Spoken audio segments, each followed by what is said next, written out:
பிச்சை பாத்திரம் ஏந்தி வந்தேன் ஐயனே என் ஐயனே.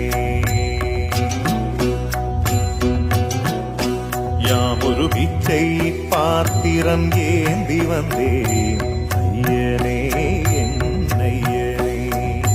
பிண்டம் என்னும் எலும்பொடு சதை நரம்புதிரமும் அடங்கிய உடம்பு எனும் பிச்சை பாத்திரம் ஏந்தி வந்தேன் ஐயனே என் ஐயனே. பிண்டம் என்னும் எலும்பொடு சதை நரம்புதிரமும் அடங்கிய உடம்பு எனும் பிச்சை பாத்திரம் ஏந்தி வந்தேன் ஐயனே